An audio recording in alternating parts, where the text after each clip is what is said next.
Can you beat randomized Pokemon White version using Pokeball themed Pokemon only? Let's find out.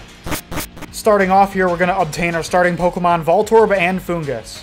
Now in our first battle, Bianca starts an unfair fight using Dragonite, so we're absolutely fucked here. Charon here, however, is complete dog meat, so we take him on no problem. We head up to Route 1 to train up a little bit before proceeding to the next town where Team Plasma is present and we battle N, who just has a weak-ass pussycat. After kicking his butt, Route 2 is next where I find Latias as my first wild encounter, so the craziness of the randomizer is already taking effect. I then battle this trainer who uses a freaking Groudon, but my Foongus takes it down only using Absorb. Foongus is a monster. Anyways, I go ahead and battle Bianca and Charon, who are even weaker this time, before going to battle some trainers in the Dream Yard. One of them using a Reggie Ice. Voltorb's Sonic Boom has been very OP early in the game because it deals 20 HP no matter what, so it usually two-shots these punks. I just keep spamming the move on the first gym leader for an easy dub. We battle the Team Plasma dunces in the Dream Yard, and then I get the Sea Gear, which I installed a custom Cradley skin on. Then I go ahead and beat up some children at the playground before going forward and battling Team Plasma once again in a cave with Charon, acting like he's useful in this double battle. At this point, Foongus' strongest move is Mega Drain, while Voltorb's Sonic Boom is becoming less effective as the opponents become higher level. After taking on some trainers, I head to the next city where I have to battle N, who uses an Amoonguss to taunt my Foongus. I actually get my ass beat by this man, so I gotta take him on a second time, which is successful. This motherfucker in the second gym has a Mew, but it's actually really weak, only using Transform to create a pair of balls on the screen. After completing this stupid book puzzle, I then face off with the leader who has a Sudowoodo, which gets punked by my Foongus. Until then, she sends out a freaking Lugia, which murders my Pokemon with Dragon Rush! Son of a bitch, this woman is tough, but challenging her a second time goes smoothly and I claim my second badge. It's time to grind up some XP on these trainers in the next route, many of them using fully evolved Pokemon and legendaries. Team Plasma tries to mess with me again in the forest, but little do they know I'm Unova's beast from the east. We all know this part of the game is super boring, so I'm just gonna skip to crossing the scenic Sky Arrow Bridge. My business begins in Castelia City with battling some trainers who still haven't clocked out for work yet. No joke, I used to bring my Game Boy into work and sit in my car and play it while clocked in and no one has ever noticed. True story. Fuck that job. Anyways, I head up to train in the desert and Voltorb learns Electro Ball, which does more damage the faster your Pokemon is, and this thing is a freaking bullet, so it does a lot of damage. Soon after, it evolves into the nuke itself, Electrode. The level 30 Spheroid melts everything in its path, including the entire third gym. My Pokemon are pretty OP at this point, being around 10 levels higher than all the trainers I battle. Really quick, if you're enjoying the video so far, feel free to hit the subscribe button for more awesome Pokemon videos. This man battles me thinking he's such a badass with an Arceus on his team, but Electro just melts this inbred. Since I'm using an Insta-Text mod for this ROM hack, N rides the Ferris wheel with me without saying a single word. Okay.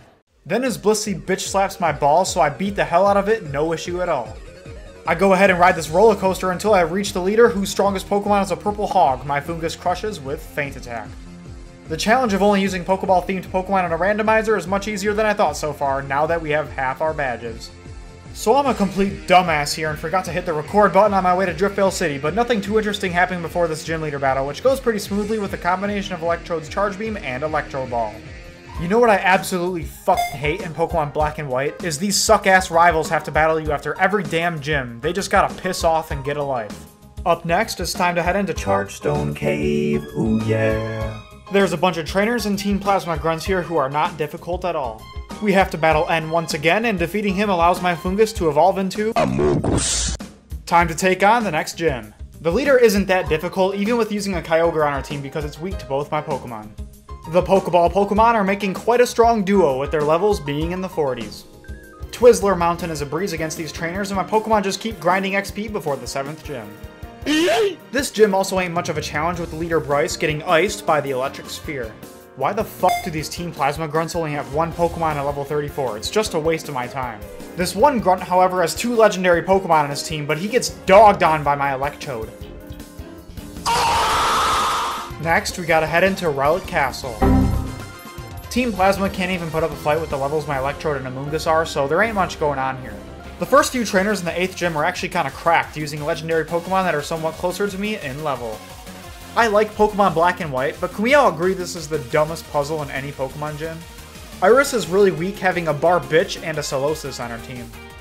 We now have 8 badges and both my Pokemon are above level 50. Despite that, I run into this trainer in Route 10 who has a Dialga and a Trash Bag that mop the floor with my Pokemon, which starts to have me worry about the upcoming challenge of the Elite Four. I'm not gonna lie, this battle with Charon here is really tough, and I did lose once because I have nothing that can deal a good amount of damage to his Galvantula and Haxorus. But I'm finally enjoying the fact that the game is starting to get more difficult, and one thing I forgot to mention is items in the overworld are also randomized, so I'm not able to find the right TMs to teach my Pokemon, so I'm stuck with their shitty level up moves. Now I have to admit, the Elite Four put up a tough fight where I lost a few battles and some members took multiple attempts until I could find a working strategy. Grimsley's Torterra was definitely the toughest opponent I had to face because Electrode wasn't able to do jack squat to it, and Amoonguss' moves were just not dealing a good amount of damage. This Giant Turtle's Earthquake also struck like a truck. It took many attempts, but eventually I was successful. Now I thought this Elite Four was really tough, but little did I know the upcoming fights at End's Castle are a whole new meta. I was about to get fucked up. Somehow Zekrom the Bomb turns into a Meloetta, but I kick its ass anyways. Now battling N was really tough because he has a really strong Electivire and a Abomasnow to deal with, which I could barely inflict any damage on with my Pokemon. After many failed attempts, the only thing I could do was go grind up my Pokemon a bit more on a handful of trainers and wild Pokemon.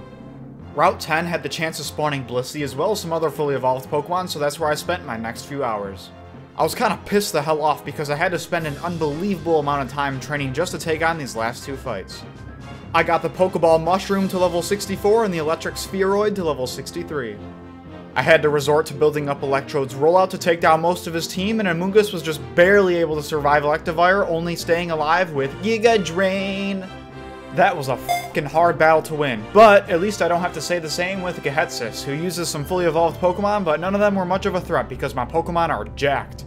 And that's finally it. Game over. It was a tough journey, only using the two Pokeball-themed Pokemon against randomized Pokemon White. Thank you so much for watching, and if you have any other ideas for future challenges, let me know down below. I'll see you guys in the next one.